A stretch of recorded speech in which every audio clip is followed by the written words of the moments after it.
వాళ్ళు కాబట్టి ఇంతటి దుర్మార్గుడైనటువంటి నా అన్నకి నేను ఊర్ధ్వక్రియలు నేను చెయ్యలేను, వీడికి అర్హత లేదు అని అన్నాడు. అంటే అప్పుడు రాముడు అంటున్నాడు, శ్రుత్వా తద్వచనం, విభీషణుడు అన్నటువంటి ఆ మాటలు విని ప్రీతో రామో వచనం అబ్రవీత్. ఎంతో ఆయన ప్రీతితో ఇలా అంటున్నాడు రాముడు. ఏమంటున్నాడంటే, మరణాంతాని వైరాణి నివృత్తం నః ప్రయోజనం క్రియతామస్య సంస్కారో మమాప్యేష్య యథా తవ. నైనా ఓ సోదరా విభీషణ, మరణం వరకే వైరం ఉంటుంది. నీకు కోపాలు కానీ శత్రుత్వం కానీ అవతల వ్యక్తి మరణించిన తర్వాత ఉండదు. ఆయన జీవించి ఉన్నంత కాలమే నీకు వైరం. ఎప్పుడైతే అతను మరణించాడో ఇంకా మనం చెప్పుకుంటామే, అరే వాడు చచ్చిపోయాడు రా, చచ్చిపోయిన వాడి గురించి ఇంత మాట్లాడుకోవద్దు లేదా, పోతే పోయింది, వాడు చావు, వాడు చచ్చాడు కదా అంటాం. చెడ్డవాళ్ళ గురించి మనం మాట్లాడుకున్నప్పుడు వాళ్ళ టాపిక్ వస్తే మనం మాట్లాడుకునేటప్పుడు ఏమంటాం, వాడు పోయాడు కదా, ఇక చచ్చిపోయిన వాడి గురించి ఎందుకు మనం మాట్లాడుకోవడం అంటాం. మాట్లాడుకోవడమే కాదు, మనసులో కూడా వైరభావం ఉండకూడదు అంటున్నాడు రాముడు. మనం ప్రస్తుతం మన యొక్క ప్రయోజనం పూర్తయింది కదా, మనం వీడిని నేను చంపాలి, చంపేశాం, ఇక అంతే. అతని శరీరానికి సంస్కారాలు చేయి, ఇక అది నీ యొక్క విద్యుక్త ధర్మం. ఇతడు నీకు ఎలాంటి వాడో నాకు అలాంటి వాడే. నా భార్యను వాడు ఎత్తుకుపోయాడు ఎప్పుడు, అప్పుడు ఇక వాడు లేడు, వాడు చచ్చిపోయాడు, వాడిని చంపేశాను నేను. కాబట్టి నాకు ఎందుకు ఆ భావం ఉంటుంది, నాకు ఇంత వైరభావం వాడి మీద, వాడు లేడుగా ఇక్కడ. అది అలా అనగానే రామాజ్ఞాం శిరసా ధృత్వా శీఘ్రమేవ విభీషణ సాంత్వవాక్యై మహాబుద్ధిం రాజ్ఞీం మండోదరీం తదా. రామాజ్ఞని శిరసలో వహించి సాంత్వవాక్యం అంటే ఏమిటి, మంచి మాటలు చెప్పి ఆ మహాబుద్ధిమంతురాలైనటువంటి ఆ మహారాణి అయినటువంటి మండోదరిని నెమ్మదిగా పంపించేశాడు. సాంత్వయామాస ధర్మాత్మా ధర్మబుద్ధిర్విభీషణ త్వరయామాస ధర్మజ్ఞ సంస్కారార్థం స్వబాంధవాన్. తన యొక్క బంధువులు ఉన్నారు కదా, ఇంకా ఆ బంధువులందరినీ పిలిచి వెంటనే ఈ కావలసినటువంటి పనులన్నీ చేయించాడు సంస్కారం కోసం, రావణుడి యొక్క సంస్కారం కోసం. చిత్యాం నివేశ్య విధివత్ పితృ మేధ విధానత ఆహితాగ్నేర్యథా కార్యం రావణస్య విభీషణ. ఏదైతే మరి అది చేయాలో ఆ పద్ధతి ప్రకారం విధి విధానాన్ని అనుసరించి పితృమేధ విధానం అనేది ఉంటుంది. ఆ విధానంతో ఆహితాగ్ని అనేటువంటి సంస్కారంతో అతనికి చెప్పబడే పద్ధతిలో ఆయనకి చితిని పేర్చి ఆ శరీరానికి అంత్యక్రియలు చేసేసాడు.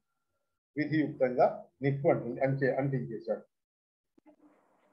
స్నాత్వా చైవ ఆర్ద్రవస్త్రేణ ఇలాందర్పాభిమిశ్రితాన్ ఉదకేన చ సమ్మిశ్రాన్ ప్రదాయ విధిపూర్వకం. స్నానం చేశాడు, తడి బట్టలు కట్టుకున్నాడు, తడి వస్త్రాలతోనే తిలలు ఆ దర్భలు కలిపినటువంటి నీటితోటి విధిపూర్వకంగా ఆ తిల జలాంజలి ఇచ్చాడు విభీషణుడే.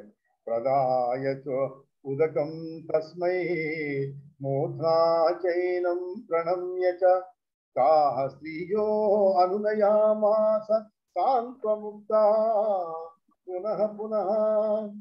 అందరికీ మళ్ళీ సాంత్వన వచనాలు ఆ స్త్రీలందరికీ చెప్పి ఇంకా మీరందరూ నగరానికి వెళ్ళండి అని మనుషులకి పంపించేశారు. అందరూ రాక్షస స్త్రీలు నగరాన్ని చేరుకున్న తర్వాత విభీషణుడు మళ్ళీ రాముడు సన్నిధికి వచ్చాడు. సన్నిధికి వచ్చి రాముడు కూడా తన యొక్క అక్కడ ఉన్నటువంటి సైన్యంతో సుగ్రీవుడితోటి లక్ష్మణుడితో కూడి ఉన్నాడు కదా, ఉండి ఇప్పుడు ఈ పనులన్నీ అయిపోయేటప్పటికి అక్కడ ఆడవాళ్ళు లేరు, రావణుడి యొక్క సంస్కారం అయిపోయింది, ఇప్పుడు ఫ్రీ అయిపోయారు. ఇలాంటి వాటితోటి అయిపోయిన తర్వాత ఆయన వృత్రాసురుణ్ణి చంపినప్పుడు ఇంద్రుడు ఎంత సంతోషపడ్డాడో అంత సంతోషంతో ఈయన కూడా ఉన్నాడు, ఆనందం పొందాడు. ఇక అక్కడ మాతలిశ్చ తదా రామం పరిక్రమ్య అభివంద్య చ. మాతలి ఇంద్రుడి యొక్క రథసారథి. ఆ రథసారథి ఈ రథాన్ని చూసి ఈయన ఎప్పుడైతే పని అయిపోయిందో ఈయనకి నమస్కారం చేసి పరిక్రమ చేసి ప్రదక్షిణం చేసి ఆయన ఈ దేవరాజ్యానికి వెళ్ళిపోయాడు, స్వర్గానికి. ఇక రాముడు ఇంకో సంతోషంతో లక్ష్మణుడితో ఇలా అంటున్నాడు,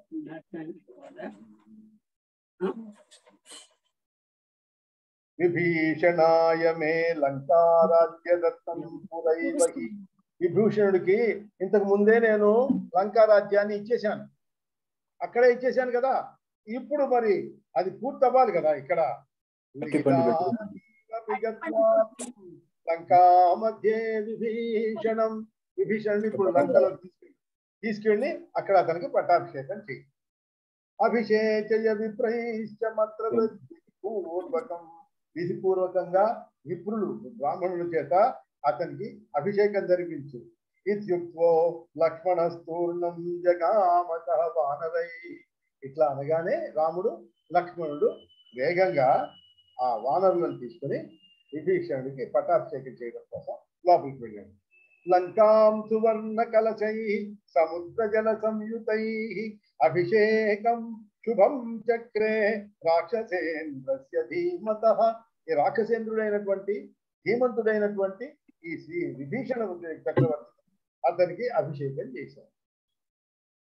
సువర్ణ కలశాలతోటి నీరు సముద్ర జలాన్ని తీసుకెళ్లి అభిషేకం చేశారు. తతః పూర్వజనై సార్థం నానోపాయన పాణిభిః విభీషణ సౌమిత్రి ఉపాయన పురస్కృతః.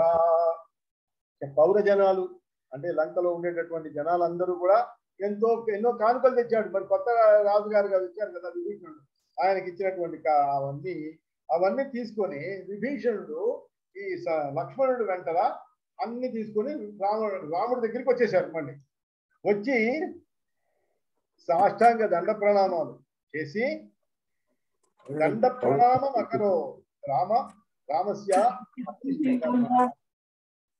రామో విభీషణం దృష్ట్వా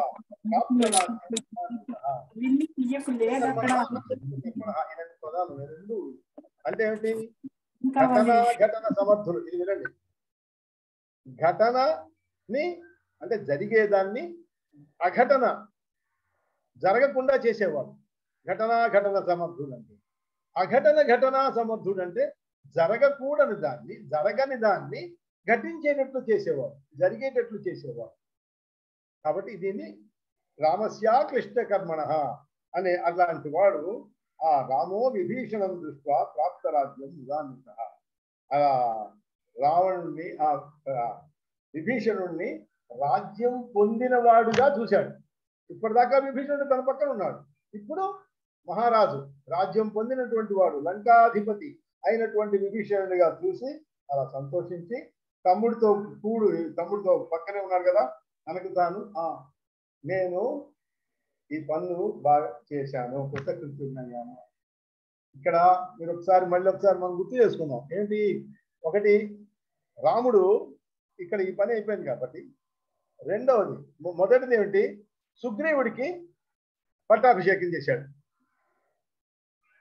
వాలిని చంపిన తర్వాత సుగ్రీవుడికి కిష్కింధానగర రాజుని చేశాడు.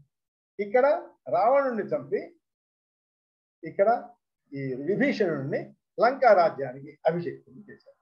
కాబట్టి 2 పట్టాభిషేకాలు ఇప్పుడు జరిగినాయి.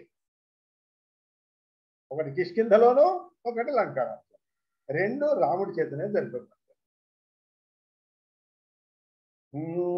కృతకృత్యమివాత్మానం అమన్యత సహానుజః సుగ్రీవం చ సమాలింగ్య రామో వాక్యమధాబ్రవీత్.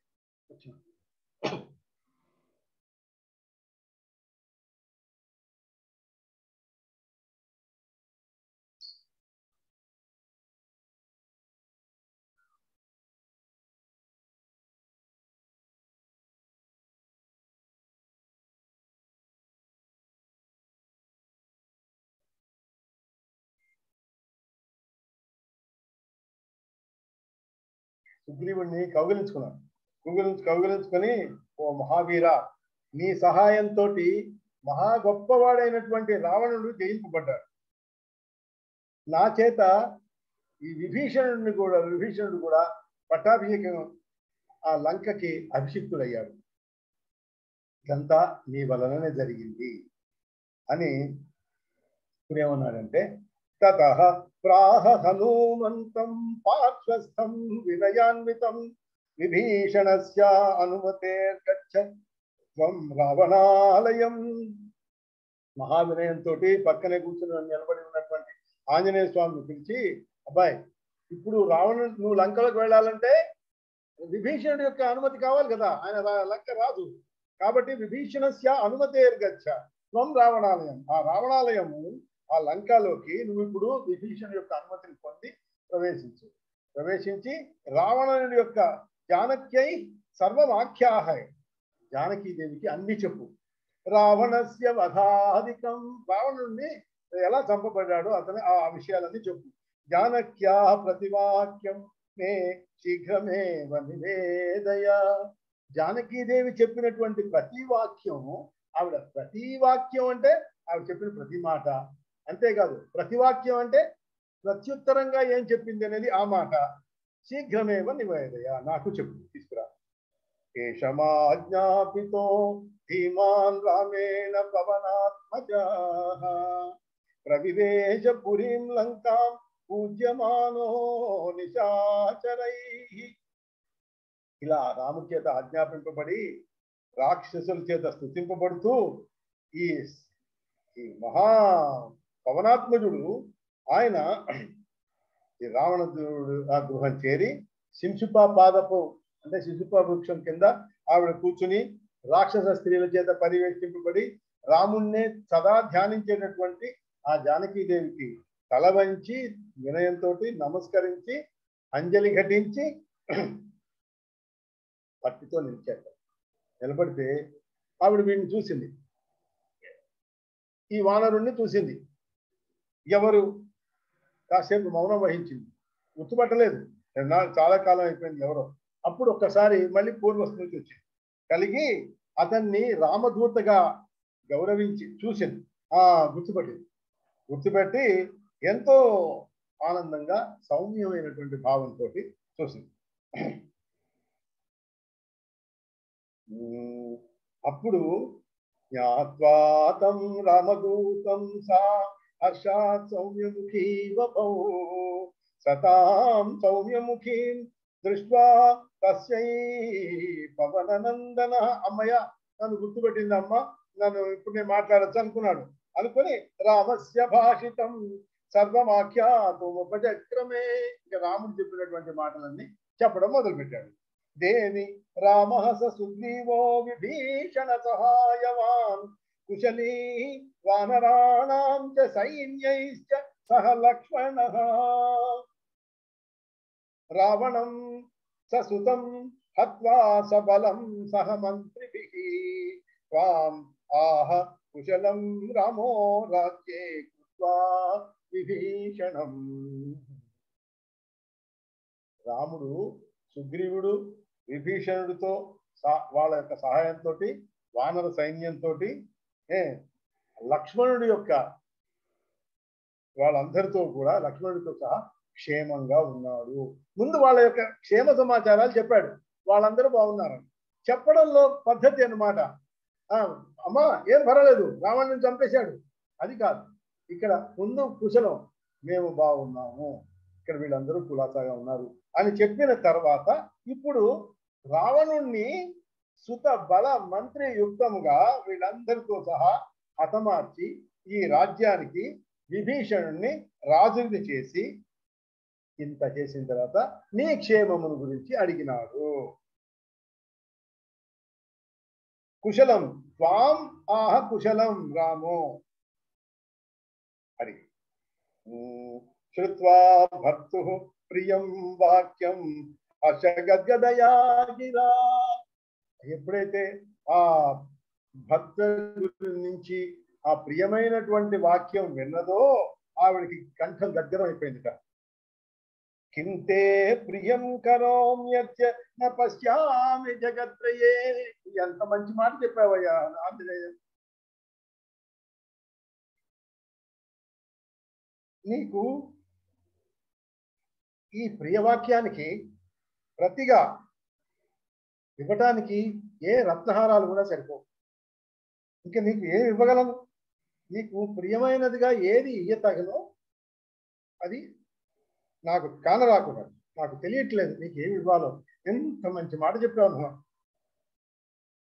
ఇంకా ఈ విధంగా పలికినటువంటి ఈ జానకీదేవి పలికినటువంటి పలుకులకి విని ఆంజనేయ స్వామి ఇలా అంటున్నాడు, అమ్మా, శత్రువుని నాశము నర్చి స్వస్థచిత్తుడై విజయమును పొందినటువంటి రాముణ్ణి నేను చూశాను. అంటే అంతా అయిపోయింది. శత్రువుని నాశమనొచ్చాడు ఆయన, స్వస్థచిత్తుడయ్యాడు. ఇప్పుడు మనసులో ఇంకా ఏ ఆందోళన లేదు, విజయాన్ని పొందాడు. అట్లాంటి రాముణ్ణి నేను చూశాను. ఇంకా ఇది వివిధములైనటువంటి రత్న సమూహముల కంటే కూడా, దేవరాజ్యాధిపత్యము కంటే కూడా గొప్పది. ఇంకా నాకేమి ఇవ్వాలి? నువ్వు నాకు ఏదైనా ఇస్తానంటున్నావే, నాకేం కావాలి? నాకు కావాల్సింది ఏదో నాకు దొరికింది. ఈ మాట విని మైథిలీదేవి అనంత తస్య తద్వచనం శ్రుత్వా మైథిలి ప్రాహ మారుతి. ఆ మారుతితోటి ఇట్లా అంటున్నది, సర్వే సౌమ్య గుణా సౌమ్యత్వకేవ పరినిష్ఠిత. అన్ని ఉత్తమమైనటువంటి గుణాలు, అన్ని సౌమ్యమైనటువంటి గుణాలు నీలో నిలిచి ఉన్నాయ్యా. ఓ ఆంజనేయ, ఇది నేను నీకు సమాధానం చెప్తున్నాను చూడు. రాముణ్ణి నేను వేగమే చూడగోరుతున్నాను. రామం ద్రక్ష్యామి శీఘ్రం మాం ఆజ్ఞాపయతు రాఘవ. నన్ను రాముడు ఆజ్ఞాపించుగాక, నన్ను వెంటనే చూస్తాను అని ఆయన ఆజ్ఞాపిస్తే నేను వచ్చి చూస్తాను, నేను వస్తాను. తథేతి తాం నమస్కృత్య యయౌ ద్రష్టం రఘూత్తమం జానక్యా భాషితం సర్వం రామస్యాగ్రే న్యవేదయత్. వెంటనే వెళ్ళిపోయాడు. వెళ్ళిపోయి జానకి చెప్పినటువంటివన్నీ సర్వం రాముడికి ముందు వచ్చి నివేదించాడు. నివేదించి ఎన్ నిమిత్తో అయం ఆరంభ కర్మణాం చ ఫలోదయ. దేవా, ఏ నిమిత్తం గురించి, ఏ పని, ఇప్పుడు ఏ పని చేయాలన్నా ఒక కారణం ఉంటుంది. ఏ కారణం వలన ఈ పని మనం మొదలుపెట్టామో, ఆ పని ప్రారంభింపబడిందో అది ఫలవంతమైంది. ఇంకేముంది, అన్ని అయిపోయినాయి. జానకీదేవితో కూడా చెప్పేశారు. చూడు పాపం ఆవిడ ఆ శోక సంతప్త అయినటువంటి ఆ జానకీదేవిని నువ్వు చూడు అని ఇట్లా హనుమత్ ద్వారా చెప్పబడి, జ్ఞానులు ఇక్కడ కొంచెం మళ్ళీ మనం పాత దానికి గుర్తు తెచ్చుకోవడానికి మళ్ళీ వస్తుందన్నమాట. ఈయన జ్ఞానులలో మహాశ్రేష్ఠుడైనటువంటి రాముడు. జ్ఞానుల్లో శ్రేష్ఠుడు ఏమిటి? ఆయన అంతా ఆయనే కదా, పరమాత్ముడు. ఆయన తనకి తెలుసు కదా, ఈవిడ అక్కడ ఉన్నది మాయాసీత. శిశుపాప రక్షక కింద ఉన్నది ఎవరు? మాయాసీత. అసలు సీత అక్కడ ఉంది, అగ్నిలో ఉన్నది. కాబట్టి ఇంకా సరిపోయింది. ఇంకా మాయాసీతని పరిత్యజించి అగ్నిలో ఉన్నటువంటి సీతని తిరిగి పొందటానికి సమయం వచ్చిందని మనసులో ఆలోచించి విభీషణుడితో ఇట్లా అన్నారు. గచ్చ రాజన్ జనకజాం ఆనయాశు మమాంతికం. నా దగ్గరికి ఆవిడని తీసుకురా. ఎట్లా? స్నాతాం విరజ వస్త్రాఢ్యాం సర్వాభరణ భూషితాం. సర్వాభరణ, విరజ అంటే నిర్మలమైనటువంటి, రజ అంటే దుమ్ము, దుమ్ము లేనటువంటి విరజ వస్త్రాఢ్యాం, ఆవిడ పెట్టుకున్నవి సర్వాభరణ భూషితురాలైనటువంటి ఆవిడ స్నానం కూడా చేయించి ఆవిడని తీసుకురా. ఇక విభీషణుడు విభీషణోపి తచ్చుత్వా జగామ సహ మారుతి రాక్షసీభి సువృద్ధాభి స్నాపయిత్వా తు మైథిలి. ఇక ఈ మైథిలీదేవిని స్నానం చేయించి, ఎవరి చేత? వృద్ధులైనటువంటి రాక్షస స్త్రీలైన తోటి ఆవిడికి స్నానం అది చేయించాడు విభీషణుడు.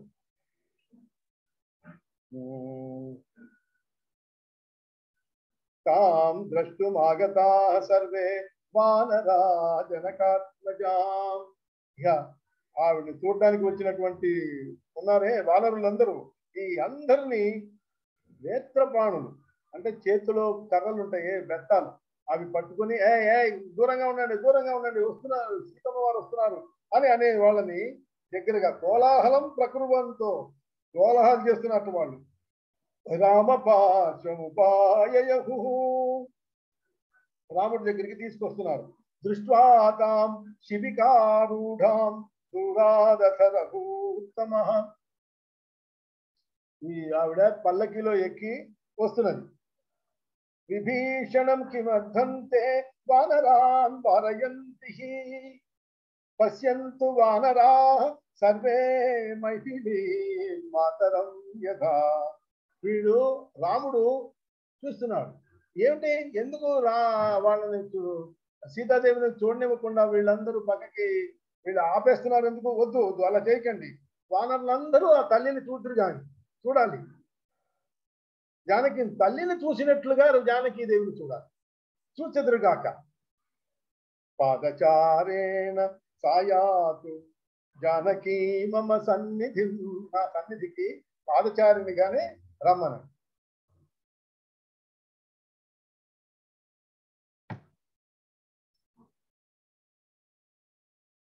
శ్రుత్వా తద్రామవచనం శిబికాత్ అవరుహ్య సా, శిబికలోంచి దిగి ఈ మాటలు విని ఆవిడ దిగిపోయింది.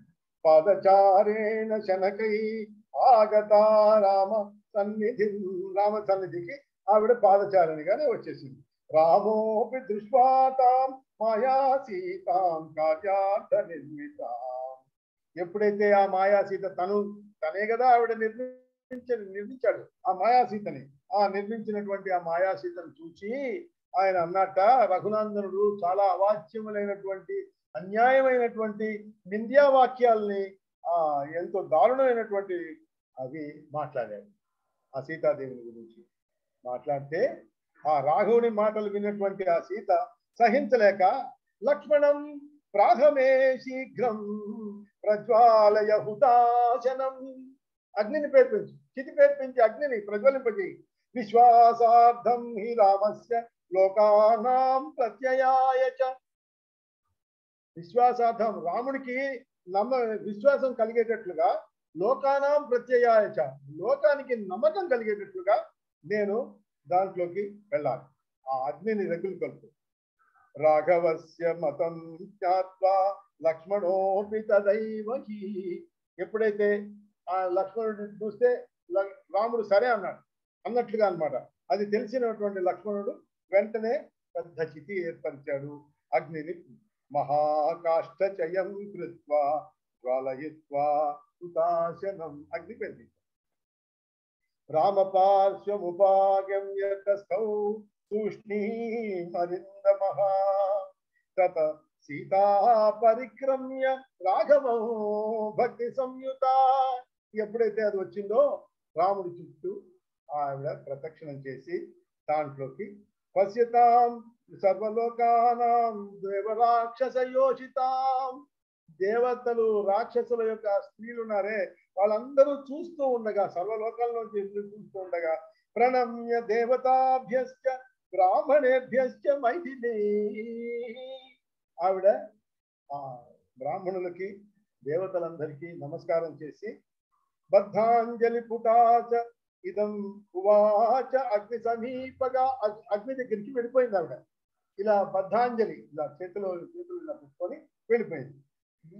ఇక్కడ యథామే హృదయం నిత్యం తాపసత్పతి రాఘవాత్, నా హృదయం గనక నిత్యం రాఘవుణ్ణి తప్ప ఇంకోటి ఆలోచించుకుని లేదు అయినట్లయితే తథా లోకస్య సాక్షి సర్వతః పాతు పావకః, అలాంటిదైతే నన్ను లోకస్య సాక్షి ఆ లోక సాక్షి అయినటువంటి సూర్యుడు నన్ను రక్షించుగాక. సర్వతః పాతు పావకః, ఆ అగ్ని నన్ను రక్షించుగాక, సర్వ విధాలుగా రక్షించుగాక. ఏవముక్త్వా తదా సీత పరిక్రమ్య హుతాశనం, అగ్నిదేవుడికి ప్రదక్షిణ చేసి వివేశజ్వలనం దీప్తం నిర్భయేన హృదా సతి. ఆ జ్వలిస్తున్నటువంటి ఆ దాంట్లోకి, ఆ అగ్ని గర్భంలోకి నిర్భయంగా వెళ్ళిపోయింది ఆ సీతాదేవి. దృష్ట్వా తతో భూతగణా ససిద్ధా సీతాం మహావహ్నిగతాం భృచార్తా.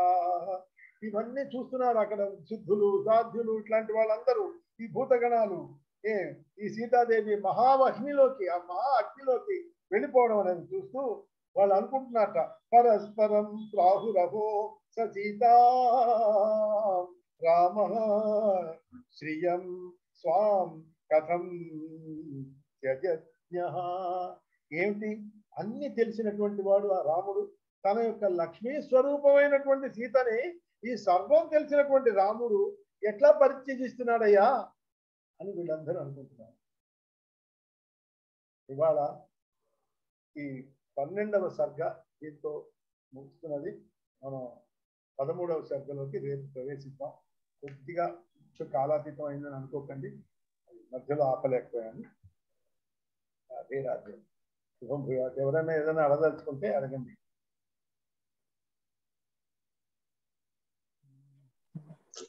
ఇక్కడ మాయా సీత అంటే ఆవిడ పూర్తిగా ఆవిడ శరీరాన్ని విడిచిపెట్టిందా అండి ఆవిడ?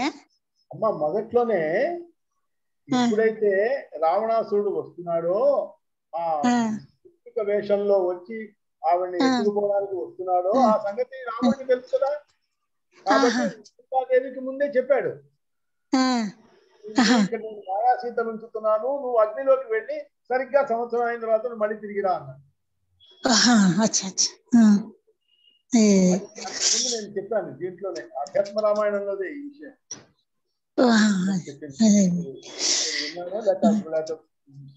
మర్చిపోయారు. అంటే అదే ఈ జన్మలో ఆవిడ దేహం చాలించింది అనమాట. సో ఇంతకాలం కూడా అసలు సీత దాంట్లో అగ్నిలోనే ఉన్నది. అవును, ఆవిడ అగ్నిలోనే ఉన్నారు. అది అదే ఇప్పుడు అర్థమైందండి. అదే మిగిలినవి మనకి కనబడేవన్నీ మనకి కనబడేవి, అందుకనే దేవతలకు కూడా తెలియలేదు. చూడండి చివరిలో వాళ్ళు అనుకున్నారు ఏమిటి ఇట్లా చేశాడు ఈయన అని. అదే అదే వాళ్ళకి కూడా తెలియలేదు. అదే మాయ అంతలా కమ్మిస్తుంది. అదేనండి, చాలా క్లియర్ గా ఉంది. రాధే రాధేనండి, రాధే రాధే. శ్రీ రాధే జయ రాధే, శ్రీ రాధే జయ రాధే, శ్రీ రాధే జయ రాధే, రాధే జయ రాధే,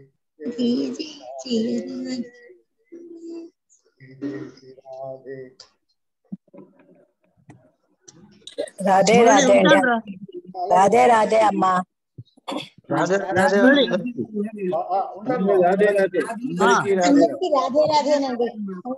రాధే అండి. బాబు ఫాలో అవుతున్నావు కదా?